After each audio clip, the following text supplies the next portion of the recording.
Hello friends, welcome to ISS platform. आज है 17 दिसंबर और 17 दिसंबर में करेंगे हम करंट अफेयर के एमसीक्यू।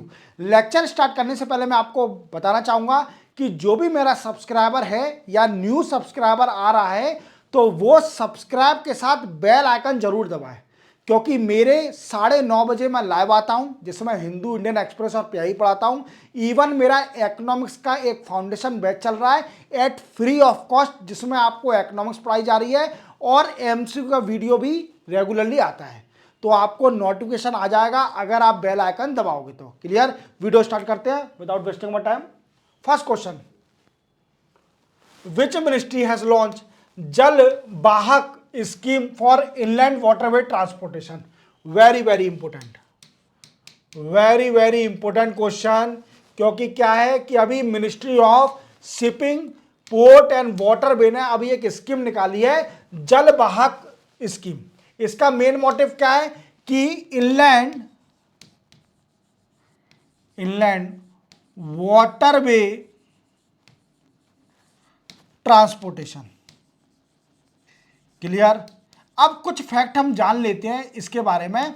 सबसे पहला फैक्ट जानते हैं, ministry of shipping, port and waterway के मिनिस्टर कौन है? तो इसके मिनिस्टर हैं सर्बानंद सोनोवाल। कौन है? सर्बानंद सोनोवाल। ये फॉर्मर आसाम के सीएम है। क्लियर? ये यूनियन मिनिस्टर है अभी, और इन्होंने एक स्कीम लॉन्च करी है जिसका नाम है जल वाहक स्कीम। अब इसमें कितने नेशनल वाटरवे को कवर करा जा रहा है? तो सबसे पहला वाटरवे कवर करा जा रहा है गंगा, दूसरा जो कि फर्स्ट है, सेकंड वाटरवे है ब्रह्मपुत्र। ब्रह्मपुत्र रिवर है जो कि आसाम में बहती है। क्लियर? तीसरी है बराक, जो कि मणिपुर की रिवर है। क्लियर? ये 3 रिवर को इस स्कीम में कवर करा जा रहा है। अब क्या होगा इससे क्या है कि इस स्कीम में कार्गो ट्रांसपोर्टेशन को एनहांस करा जाएगा। क्या करा जाएगा? कार्गो ट्रांसपोर्टेशन को एनहांस करा जाएगा। क्लियर? आप जानते हो कि रिवर का यूटिलाइजेशन करना बहुत जरूरी है, और कार्गो ट्रांसपोर्टेशन होता है तो उसका बेनिफिट क्या मिलेगा? जो हम लोग डिपेंडेंट है ऑन रोड एंड रेलवे, जिससे क्लाइमेट चेंज की प्रॉब्लम आ रही है, उसका रेजोल्यूशन मिल जाएगा। क्लियर? हालांकि इसके लिए सबसे बड़ी हायर अथॉरिटी है, याद रखना, जो 1986 में सेटअप कर दी गई। कौन सी? Inland waterway authority of India. कौन सी? Inland waterway authority of India, जो कि 1986 में सेटअप करी गई थी, और इसका हेड ऑफिस है नोएडा में। याद रखना, यूपी में। तो ये इस स्कीम को पूरा हैंडल करेगी। कौन सी body? Inland waterway authority of India, जो कि 1986 में सेटअप करी गई थी, जिसका हेडक्वार्टर है नोएडा, यूपी में। क्लियर? याद रखोगे, सिंपल है स्कीम पर इंपोर्टेंट है, वेरी इंपोर्टेंट। याद रखना, Jal Vahak scheme. Clear? Ministry of shipping, port and waterway. Next है, which city has hosted the 4th nation conference of chief secretary? Chief secretary की नेशनल कॉन्फ्रेंस कहां पर हुई है? 4th वाली, तो वो हुई है न्यू दिल्ली के अंदर। अब इस कॉन्फ्रेंस में क्या डिस्कस किया गया है? देखो, आप देख पा रहे होंगे, ये हमारे प्राइम मिनिस्टर बैठे हैं मोदी साहब, और मोदी साहब ने कई सारे सजेशन दिए स्टेट को। क्योंकि चीफ सेक्रेटरी कौन होता है? एक हायर अथॉरिटी होती है, administrative higher authority in particular state, और सारी स्टेट के चीफ सेक्रेटरी इस कॉन्फ्रेंस में पार्टिसिपेट करें। और मोदी साहब ने इनको रिकमेंडेशन दिए कि आप वर्क करिए as a team, work as team India and achieve the target of Viksit Bharat. जो विकसित भारत का, हमारे इंडिया का टारगेट है कि हमें 2047 तक इंडिया को विकसित भारत बनाना है, we can say developed country बनाना है। यह सबसे बड़ा रिकमेंडेशन दिया किसने? मोदी साहब ने सारे चीफ सेक्रेटरी को, जो कि इस नेशनल कॉन्फ्रेंस में पार्टिसिपेट किए गए। क्लियर? कि आप ऐसा कुछ करिए, अचीव करिए, ऐसे टारगेट को अचीव करिए कि हमारा इंडिया 2047 तक विकसित भारत बन जाए। क्लियर? दूसरा रिकमेंडेशन क्या दिया कि वर्क करिए on urban rural area energy, clear, इन पर वर्क करिए, और sustainable development,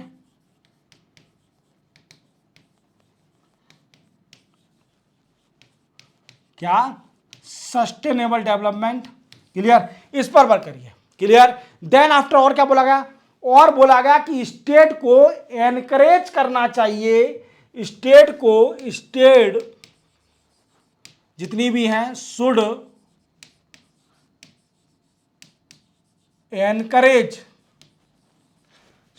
state should encourage the startup and approach और search places for entrepreneurship in small cities and connected with banking facilities,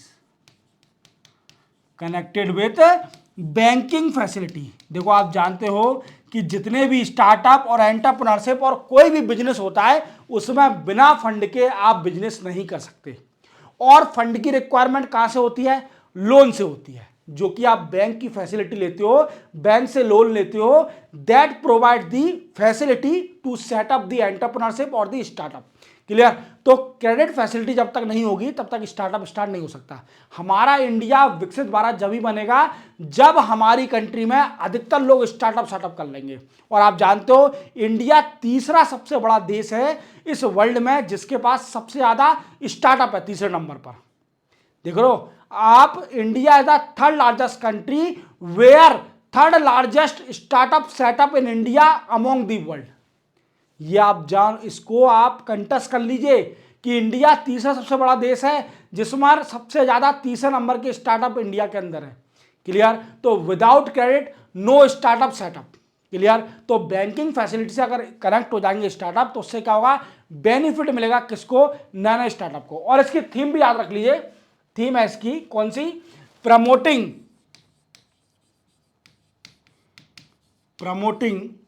entrepreneurship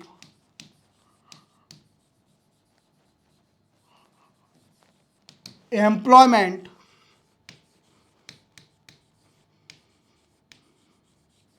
and skilling,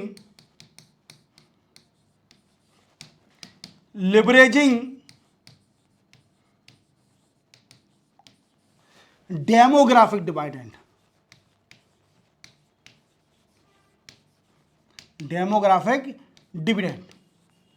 क्या होता है ये, जैसे आप जानते हो कि हमारा इंडिया एक ऐसा देश है जिसमें यंग पॉपुलेशन पाई जाती है, कहां पर, यंग पॉपुलेशन है, और that is also a demographic dividend. तो इसका हम यूटिलाइजेशन करें, लिबरेज करें, यूटिलाइजेशन करें डेमोग्राफिक डिवाइडेंड का, जिससे हमारे इंडिया में नए नए स्टार्टअप सेटअप हो, क्लियर। तो उनको फंड की फैसिलिटी, और एक कहां पर हुई, न्यू दिल्ली में। चलते हैं नेक्स्ट क्वेश्चन पर। Which country has launch dark eagle hypersonic missile, देखो किस कंट्री ने अभी लॉन्च करी है डार्क ईगल हाइपरसोनिक मिसाइल, और ये लॉन्च करी है अभी यूएसए ने लॉन्च करी है हाइपरसोनिक मिसाइल। क्या नाम है इसका, डार्क ईगल। अब क्वेश्चन बनता है कि सर ये हाइपरसोनिक मिसाइल की स्पीड क्या है, तो देखो इसकी स्पीड है, याद रखना बड़ी सिंपल है, स्पीड 3800 मीटर पर आवर, और we can say in short form 5 times more than speed of sound, 5 times more than speed of sound। ये है हाइपरसोनिक मिसाइल, किसने लॉन्च करी है, यूएसए ने लॉन्च करी है, याद रखोगे। चलते हैं नेक्स्ट क्वेश्चन पर, सिंपल है। Which coalfield limited has launch Charak initiative to provide free treatment to economical weaker section. अब इकोनॉमिकल वीकर सेक्शन कहां के वो भी बताऊंगा। देखो चरक इनिशिएटिव लॉन्च किया है अभी नॉर्थर्न कोलफील्ड लिमिटेड ने, और ये 2 डिस्ट्रिक्ट में लॉन्च किया गया है, एक है सिंगरौली, क्या है, सिंगरौली, और सिंगरौली कहाँ है? मध्य प्रदेश में। और ये दूसरा है सोनभद्र, सोनभद्र डिस्ट्रिक्ट कहां पर है? यूपी में। ये दो डिस्ट्रिक्ट में अभी ये इनिशिएटिव लॉन्च किया है, चरक इनिशिएटिव। अब इसका मेन एम क्या है? क्वेश्चन बनता है कि चरक इनिशिएटिव का मेन एम क्या है? तो जो सिंगरौली और सोनभद्र डिस्ट्रिक्ट में इकोनॉमिकल वीकर सेक्शन रह रहे होंगे, जिनकी income annually less than 8 lakh होगी, जिसकी इनकम लेस देन 8 लाख होगी एनुअली, उनको यह फैसिलिटी दी जाएगी। इसमें क्या फैसिलिटी मिलेगी? फ्री ट्रीटमेंट दिया जाएगा for we can say threaten disease, जो कि बड़ी घातक डिसीज है, उनके लिए फ्री ट्रीटमेंट दिया जाएगा उन लोगों को जिनकी एनुअली इनकम 8 लाख से कम है और जो इकोनॉमिकली वीकर सेक्शन है इन 2 डिस्ट्रिक्ट। कौन कौन से? सिंगरौली इन मध्य प्रदेश और सोनभद्र इन यूपी, याद रखोगे। और ये किसने लॉन्च करा है? नॉर्थन कोलफील्ड लिमिटेड ने, याद रखोगे। चलते हैं क्वेश्चन पर। नेक्स्ट है which day is observe as Vijay Diwas 2024। देखो विजय माने जीत। विजय दिवस कब मनाया जाता है? तो विजय दिवस मनाया जाता है 16 दिसंबर को। अब हुआ क्या था 16 दिसंबर को? तो आप देखिए 16 दिसंबर को 1971 में पाकिस्तान ने अपने घुटने टेक दिए थे इंडिया के सामने। क्या कर दिया था कि पाकिस्तान के जो सोल्जर थे उन्होंने अपने घुटने टेक दिए इंडिया के सामने और बोल दिया कि हम हार गए। पर कहां पर घुटने टेके थे? तो क्या हुआ था कि बांग्लादेश के अंदर, आप जैसे जानते हो कि बांग्लादेश इन पहले पाकिस्तान का पार्ट था। क्या था? जिसको हम ईस्ट पाकिस्तान बोलते थे। तो 1971 में क्या हुआ? लिबरेशन वार स्टार्ट हुआ। क्या स्टार्ट हुआ? लिबरेशन वार स्टार्ट हुआ बांग्लादेश में कि अब बांग्लादेश को अलग एक कंट्री बना दिया जाए ईस्ट पाकिस्तान को, क्योंकि वहां पर बहुत एट्रोसिटी कर रहे थे पाकिस्तानी, जो वेस्टर्न पाकिस्तान लोग हैं वो बड़ी एट्रोसिटी कर रहे थे। तो आपने अभी मुजीबर उर रहमान शेख हसीना के फादर आपने सुना होगा। अभी बांग्लादेश में पॉलिटिकल इंस्टेबिलिटी चल रही है, तो ये इंडिया ने अपनी आर्मी भेजकर और पाकिस्तान को हराया था, बांग्लादेश को लिबरेशन दिलाया था। और इसी दिन 16 दिसंबर 1971 को 16 दिसंबर 1971 को पाकिस्तान के सोल्जरों ने घुटने टेक दिए थे, अपने घुटने टेक दिया और हार मान ली, सरेंडर हो गए इंडिया के सामने और बांग्लादेश एक अलग कंट्री बन गई। तो उसी दिन को सेलिब्रेट करने के लिए हम विजय दिवस मनाते हैं। क्लियर? याद रखोगे। चलते हैं क्वेश्चन पर। नेक्स्ट है recently mount Semeru seen in news located in which country. Very important question, very important question, क्योंकि ये क्वेश्चन आ सकता है माउंट सिमेरू किस कंट्री में है। क्योंकि यहां पर क्या है? वॉल्केनो इरप्शन हुआ है इस माउंटेन में। क्या हुआ है? वॉल्केनो इरप्शन हुआ है और ये है इंडोनेशिया में। पर इंडोनेशिया में कहां पर? यह क्वेश्चन ही बनता है। तो इंडोनेशिया में ईस्ट जावा, जैसे आप जानते हो जावा आइलैंड है, जावा ईस्ट जावा में ये माउंट सिमेरू एक माउंटेन है, माउंट सिमेरू नाम से। यहां पर वॉल्केनो इरप्शन हो रहा है।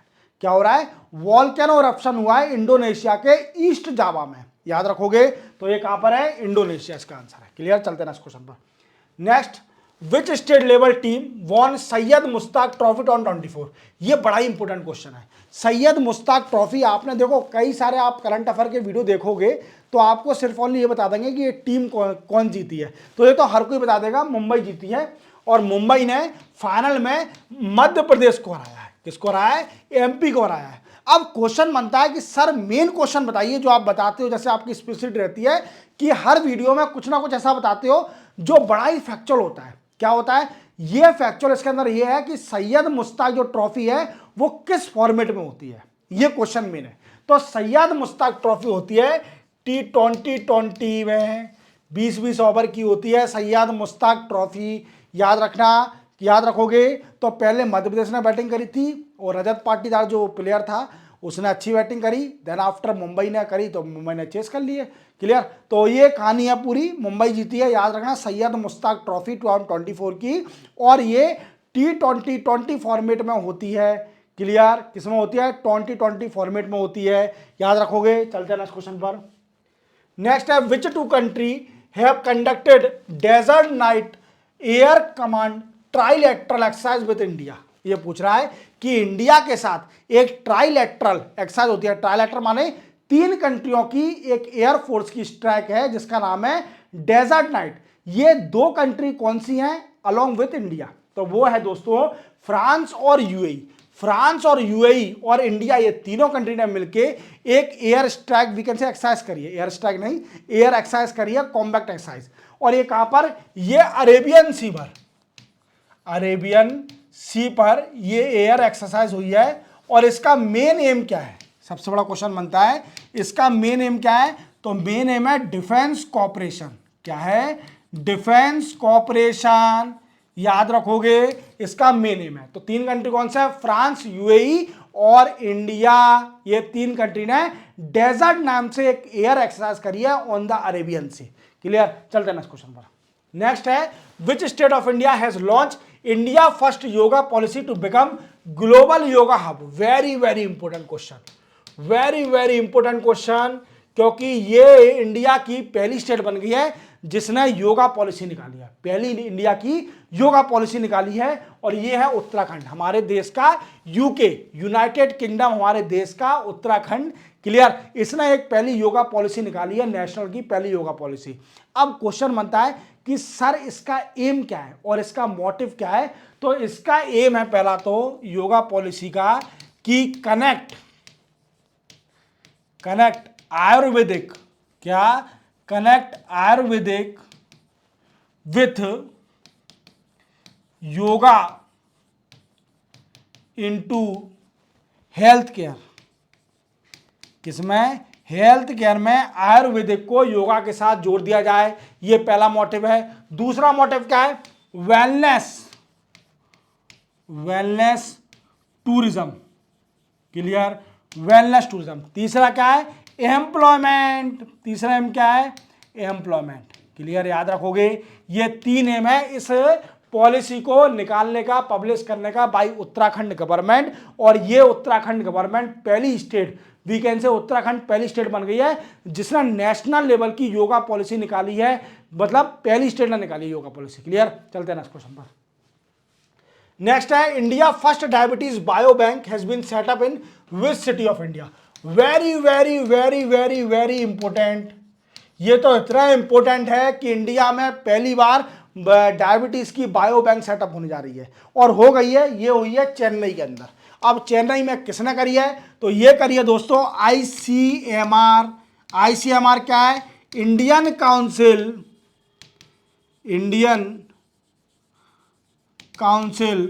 ऑफ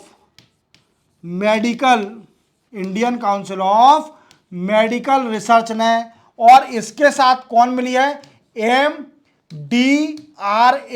एमडीआरएफ क्या है? Madras diabetes research foundation. Clear, ये दोनों ने मिलके एक बायो बैंक सेटअप करी है, डायबिटीज की बायो बैंक। क्लियर, अब ये करेगी क्या बायो बैंक? ये क्या करेगी, क्या ये बताइए सर। तो इसका काम होगा to store, collect, store, process biological sample of diabetes. Clear, ये डायबिटीज की वीकेंड से कॉज और उसकी बीमारी को सॉल्व करने के लिए ये सैंपल कलेक्ट करेगी, जिससे क्या होगा कि उस पर स्टडी कर सके। और ये कहां पर सेटअप करी गई है? चेन्नई में सेटअप करी गई है। क्लियर, तो इसी के साथ 17 दिसंबर के करंट अफेयर के एमसीक्यू कंप्लीट होते हैं। अब आपको क्या करना है? 5 या 10 मिनट का रेस्ट करना है। इसके बाद आपको सीधा मेरा यूट्यूब चैनल खोलना है, वहां पर प्लेलिस्ट में जाना है। प्लेलिस्ट में आपको एक फोल्डर मिलेगा, इकोनॉमी का फोल्डर, जिसमें 6 लेक्चर ऑलरेडी इकोनॉमी के आ गए हैं, जिसमें आपको इकोनॉमिक्स करा दी है at a free of cost from basic level to higher level. Clear, तो मिलते हैं हम कल 18 दिसंबर को नए करंट अफेयर के साथ। तब तक के लिए जय हिंद।